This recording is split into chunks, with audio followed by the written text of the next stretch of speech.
ساتوی پسرو وینو دا د شهیدانو کور، دا د باتورانو کور، دا د باتورانو کور، دا د باتورانو کور، دا د باتورانو کور. ستا کاڼي او بوټي ټول مونږ ته لالونه دي، وینا پرې توی شوې دا سره لکه ګلونه دي.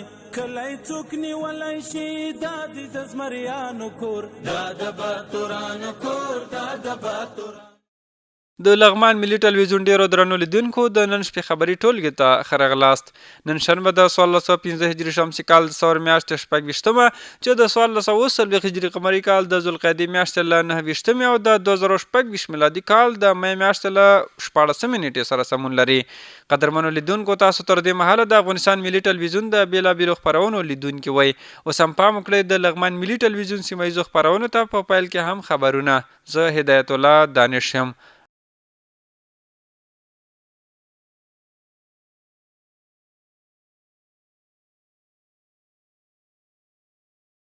بسم الله الرحمن الرحیم.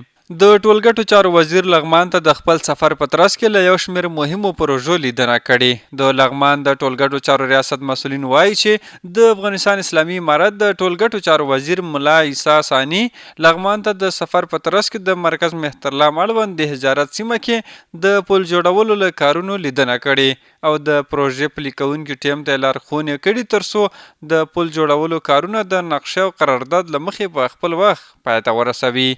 د ټولګټو چارو ریاست مسؤلینو زیاته کړې چې یاده سیمه کې په وروستیو کې ګڼه ګوڼه زیاته شوې. په همدې پار ښاغلي وزیر د شرکت له مسؤلینو غوښتنه کړې چې کارونه چټک کړي ترڅو د پل د جوړېدو چارې ژر ختمې شي او خلک له ستونزو وژغورل شي.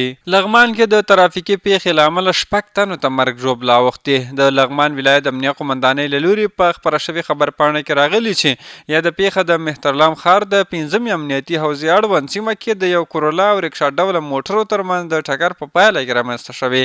په خبرپاڼه کې ویل شوي د یادې پیښې له امله یو تن خپل ژوند له لاسه ورکړی او 15 تنه نور ټپیان شوي.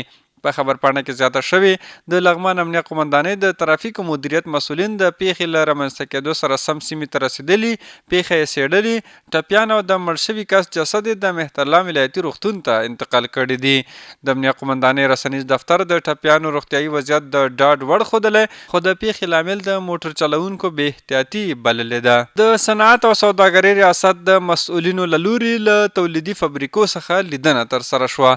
د لغمان ولایت د صنعت او سوداګرۍ رئیس مولوي سلامت خان بلال په مشرۍ د مهترلام ښار په مربوطاتو کې د خوراکي او غیر خوراکي توکو له 6 تولیدي فابریکو څخه نظارت او لیدنه ترسره شوې. د یاد ریاست په خبرپاڼه کې ویل شوي چې ښاغلي بلال د یادې لیدنې پر مهال د فابریکو د فعالیتونو، تولیداتو، نظافت، روغتیایي اصولو، کیفیت او معیارونو ارزونه کړې. په خبرپاڼه کې زیاته شوي د صنعت او سوداګرۍ رئیس د فابریکو مسؤلینو ته سپارښتنه کړې چې د جوازونو تمدید، د تولیداتو کیفیت، حفظ الصحي او معیاري اصولو ته ځانګړې پاملرنه وکړي ترڅو غوره او با کیفیته تولیدات بازار ته وړاندې شي.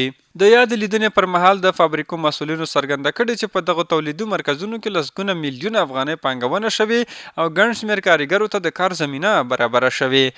دوی خپلې اساسي ستونزې د برېښنا کمښت او د صنعتي پارک نشتون یاد کړي او ویلي دي چې که دغه ستونزې هوارې شي نو د خپلو تولیداتو کچه به نوره هم لوړه کړي. په همدې حال کې د لغمان د صنعت او سوداګرۍ ریاست مسؤلینو ډاډ ورکړی چې د یادو ستونزو د حل او د فابریکو د ملاتړ په برخه کې به هر راز ممکنه همکاري ترسره کړي. د سمسور لغمان په سرلنۍ دودیزې مشاعرې د ترسره کېدو په پار لومړنۍ ناسته ترسره شوې. د لغمان د اطلاعات او کلتور ریاست له لوري په خپره شوې خبرپاڼه کې راغلي چې د یاد ریاست د رئیس مولوي عبدالنور رسولي په مشرۍ د دې ریاست کارمندانو سره د سمسور لغمان په سرلنۍ دودیزې مشاعرې د ترسره کولو په پار لومړنۍ ناسته شوې. په یاد ناسته کې ښاغلي رسولي ویلي چې له اړوند وزارت او د ولایتي ادارې له مشرانو سره د مشاعرې د ترسره کولو په پار سلا مشورې کړي او ژر به د سمسور لغمان په سرلنۍ کلنۍ دودیزه مشاعره ترسره شي. نوموړي د مشاعرې د ځای، نظم، د مشاعرو د قانونونو او طرز العمل له مخې د ښه ترسروي او د هرې برخې د ښه پرمخ وړلو لپاره د ځانګړو کمیټو د ټاکلو په پار خبرې کړي او له کارمندانو یې غوښتي چې د مشاعرې نظم او نورو برخو کې لازمي هڅې ترسره کړي. وروسته د یادې ادارې د بیلابیلو برخو مدیرانو په خپل وار سره د مشاعرې د ښه ترسروي، ځای، نظم، شعرونو او نور اړوندو برخو په اړه نظرونه شریک کړي او ډاډ یې څرګند کړی چې په ټولو برخو کې به پوره هڅه کوي ترڅو ښه مشاعره ترسره شي. د لغمان ملي ټلویزیون ډیرو درنو لیدونکو دا و د نن شپې خبري ټولګه له ملتیا او پاملرنې مو نړۍ مننه. تر بیا ښې چارې.